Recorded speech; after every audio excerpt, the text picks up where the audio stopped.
Jamaah sekalian yang saya hormati, hidup di tengah pandemi ini bukan suatu pilihan, tetapi ini adalah bagian takdir yang kita jalani, yang dihadapi juga oleh seluruh umat manusia di dunia ini. Tidak hanya negara tertentu, tapi semua negara juga menghadapi pandemi yang sama. Nah, masih bersyukur kita bisa menjalankan ibadah puasa sebulan penuh dan kita sudah Idul Fitri. Semoga kita semuanya mendapatkan ampunan dan juga pandemi ini semoga segera berlalu. Saya teringat dengan syairnya Imam Syafi'i rahimahumullah, da'il ayyama taf'alu ma tasya' watib nafsan idha hakamal qada'u wala tajza' li hadisatil layali fama li hawadisid dunya baqa'un. Biarkanlah hari-hari itu berlalu dengan segala peristiwanya, dan sejahterakanlah jiwa Anda bila takdir atau qada telah memastikannya. Wala tajza' li hadisatil layali fama li hawadisid dunya baqa'un. Janganlah Anda tenggelam dalam kegelisahan dengan kejadian-kejadian sepanjang masa, sebab peristiwa-peristiwa duniawi tak akan kekal selamanya.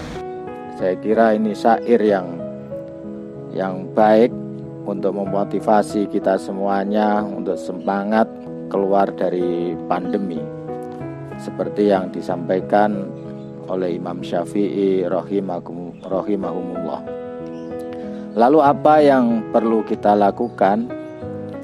Saya teringat hadis di Arba'in Nawawi, itu ada diriwayatkan dari Ibnu Abbas radhiyallahu anhu an Rasulillah sallallahu alaihi wasallam fima yarwihi an rabbih. Hadis ini hadis qudsi dari Allah Subhanahu wa taala. Rasulullah Muhammad sallallahu alaihi wasallam menyampaikan, qala innallaha katabal hasanat wassayiat. Sesungguhnya Allah Subhanahu wa taala telah menentukan kebaikan dan keburukan.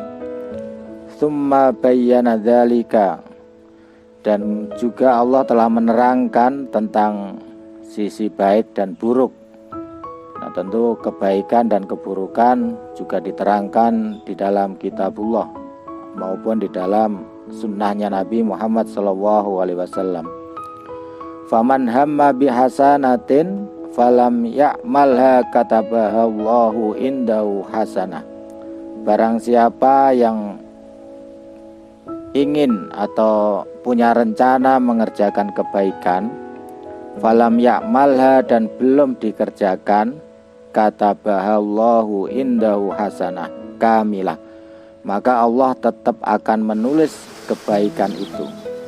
Jadi kalau para jamaah sekalian punya planning mengerjakan kebaikan, Allah sudah menulis kebaikan itu. Wa in hamma biha fa'amaliha, dan barang siapa yang mampu mengerjakan planning atau niat yang direncanakan itu, maka katabahallahu indahu asyra hasanatin, maka Allah akan menulis menjadi kebaikan 10 kali lipat, ila sab'imiatin di'fin, bahkan sampai 700 kali lipatan, ila at'afin kasirah, dan berlipat-lipat lagi kebaikan. Jadi di situ ada hadis lagi, niatul mukmin khairun min amalia. Di sini jelas hadis ini hadis qudsi, niatnya orang mukmin itu yang kemudian ada pendapatnya para ulama, dan juga disebut hadis juga niatul mukmin khairun min amalia, bahwa niatnya atau planningnya seorang mukmin itu sudah baik walaupun sebelum mengerjakannya. Nah, orang yang punya niat baik lalu dikerjakan, maka Allah akan menulis kebaikan itu 10 kali lipat, bahkan sampai 700 kali lipat dan berlipat-lipat. Wa in hamma bisayyi'atin falam ya'malha, dan barang siapa punya niat jahat dan tidak dilakukannya, kataballahu indahu hasanah, maka Allah juga akan menulis bahwa itu menjadi kebaikan kamilatan yang sempurna. Kalau ada orang punya niat jahat tapi batal dilakukan, itu juga ditulis oleh Allah sebagai kebaikan. Wa in hamma biha fa'amaliha katabahallahu sayyi'atan wahidatan.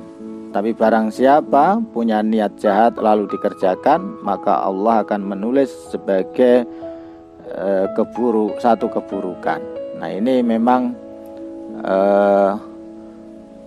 enaknya menjadi umatnya Nabi Muhammad SAW, baru niat saja, baru punya planning saja tentang kebaikan, itu sudah ditulis oleh Allah Subhanahu wa Ta'ala sebagai kebaikan-kebaikan yang berlipat ganda. Tapi ketika punya niat jahat dan tidak dilakukan, itu juga ditulis sebagai kebaikan. Tapi barang siapa punya niat jahat lalu dikerjakan, dilakukan, maka dia juga mendapatkan satu keburukan dari apa yang dilakukan itu. Jamaah sekalian yang semoga dirahmati Allah Subhanahu wa Ta'ala, saya kira menjadi orang mukmin terutama di bulan Syawal ini, tentu kita sebaiknya memperbanyak planning, terutama di era pandemi ini, agar kita segera bisa sama-sama keluar selamat dari era pandemi dan kemudian kembali kepada era yang kebiasaan normal dan dapat bekerja sebagaimana mestinya dan juga bisa beribadah yang lebih baik lagi. Saya kira itu yang bisa saya sampaikan. Wallahul muwaffiq ila aqwamit thoriq. Wassalamualaikum warahmatullahi wabarakatuh.